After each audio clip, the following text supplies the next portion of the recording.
The best hitter I have ever seen on the Dodgers was Cody Bellinger in April of 2019. It was the only time I've ever seen someone walk to the plate and fully expected them to get a hit.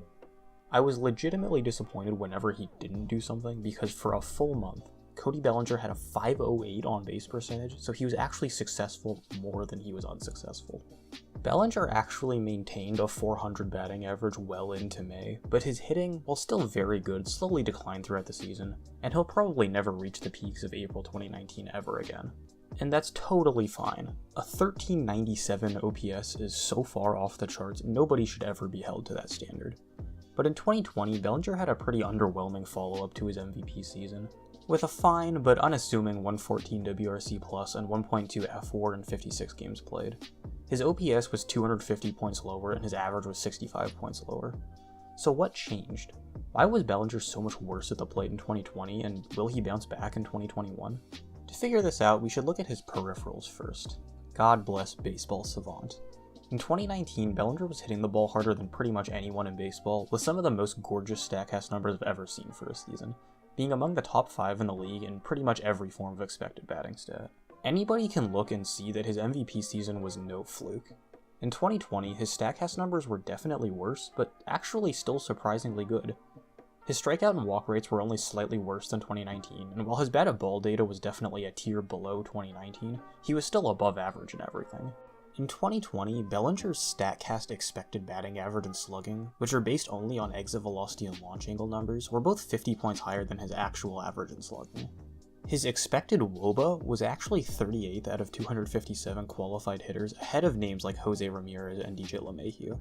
Bellinger's BABIP, or batting average on balls in play, was 50 points lower than his career average. A dip in BABIP is to be expected since he was hitting the ball less hard, but definitely not to that degree. All these factors paint the picture that Bellinger actually got extremely unlucky in terms of batted ball luck in 2020, but he definitely still had worse quality of contact than his career average. So could there have been a more mechanical change that caused the lower exit velos and barrel rate? Bellinger has a very signature stance and swing that is almost completely upright and built to put the ball in the air. In 2019, Bellinger relaxed his stance and swing to be slightly less upright and not put absolutely everything into every swing of the bat, while focusing more on the hitting practice of matching your bat path to the ball's trajectory, particularly working harder to get underneath curveballs and sliders. Obviously it worked, and he credits the slight adjustment and more new age hitting philosophy with a lot of his success in the MVP season. But he was disappointed by his drop-off in the second half of the year, so in 2020 Bellinger toyed with a stance change in the preseason. He stood a little less upright and more closed and held his hands lower and closer to the plate. By opening day though, he seemed to have mostly gone back to his original stance, which you can see here. The only sort of notable change I can see in Bellinger's swing is that he's standing a little closer to the plate in 2020, but it's possible that this affected his ability to get around on inside pitches, particularly fastballs.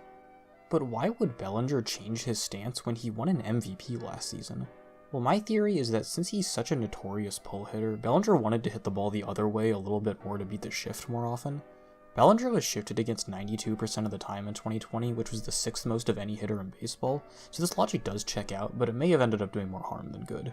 You can see it in these zone breakdowns where in 2019, Bellinger had a 34% whiff rate and 5% barrel rate on high and inside pitches, but in 2020 the whiff rate skyrocketed to 54%, and he didn't barrel a single pitch in that zone. More notably, in 2019, Bellinger had a plus 23 run value against fastballs in 2019, which was 6th best in baseball. That went down to a flat average 0 run value in 2020, with an xWOBA 100 points lower and whiff percentage 5 points higher against fastballs.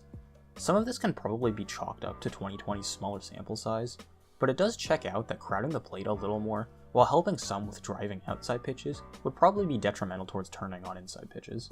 So statistically and mechanically, those are the main differences between Bellinger's last 2 seasons. So it's time for the million-dollar question.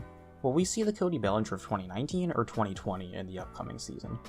Well, based on launch angles and exit velocities, Bellinger was almost definitely hurt by bad batted ball luck in 2020. His walk and strikeout rates, which are generally less prone to luck-based fluctuations, were very similar to his MVP season. He made some stance adjustments that may have been detrimental in 2020, but if he continues to tinker with his stance that addresses some of these issues, or maybe just goes back to his old stance, we could easily see a return to form. If Bellinger's BABIP regresses to his career average, I'd expect him to be at least an all-star level hitter again in 2021. I'm not sure if he'll ever reach his ceiling at the plate that he showed in the first half of 2019 again, but he really doesn't have to. Bellinger proved in 2020 that he can be one of baseball's best defenders in center field, which even if he only hits as well as he did in 2020 would make him a 4+ WAR player.